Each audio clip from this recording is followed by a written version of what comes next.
especially for something such as driving.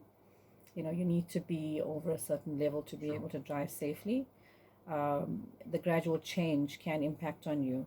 The other thing that can happen to you is, as I mentioned before, glaucoma. Raised eye pressure affects your optic nerve, and So you what causes actually. glaucoma? So glaucoma is generally, there are different types, but the main sort of commonest type would be primary open angle glaucoma. So basically, that is can be hereditary. It's mostly hereditary actually, and it is found, to cause a specific type of glaucoma that can be very progressive, and develops mostly in the elderly population. And if Okay, left untreated, what's the end result? you end up going blind. So basically, you will lose your vision because it damages your nerve fibers, and the nerve fibers are not replaceable. So you don't get replenishment or regrowth of the nerve fibers, and you get loss of your field of vision.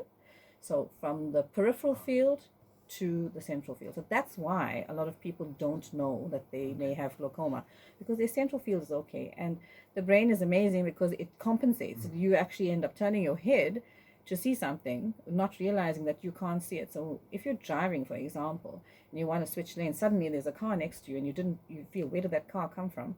You can easily have an accident because your peripheral field is narrow. So when I had my test recently, my doctor put my head in this machine and these lights were going on the side, and I was wondering, why is it flashing all over the place? Yes.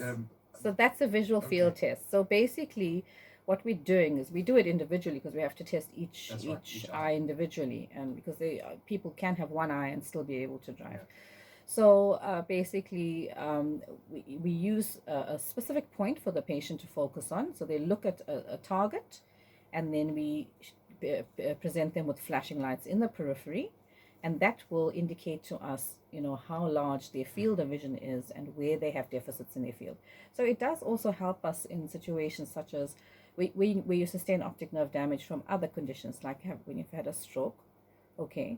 So a stroke can damage the visual area in your brain, and that will be relayed all the way down to your eyes. So your eyes may be anatomically normal appearing, but because your visual center cortex has been damaged, you basically will have an area that you can't see. So Dr. Naidu, how would you treat someone who's been diagnosed with glaucoma? So glaucoma treatment requires eye drops initially to lower your eye pressure. So I just mentioned the first, primary open angle glaucoma. There's angle closure glaucoma, which is a mechanical type of glaucoma where the drainage angle of the eye is narrowed or closed off, and with that it becomes a surgical problem. So that requires surgery and drainage procedures. But it is successfully treated if diagnosed. If diagnosed early, yes, you seldom need to go onto surgery. And any specific age profile that we're looking at, or does it? So it's mainly the elderly population for primary open angle glaucoma, but angle closure glaucoma can occur in the younger population. There's also juvenile onset glaucoma, which can be found, in the teens to 20s. And congenital glaucoma, which babies are born with glaucoma, and then they have to be treated immediately, and the only treatment is surgical. We're going to go on to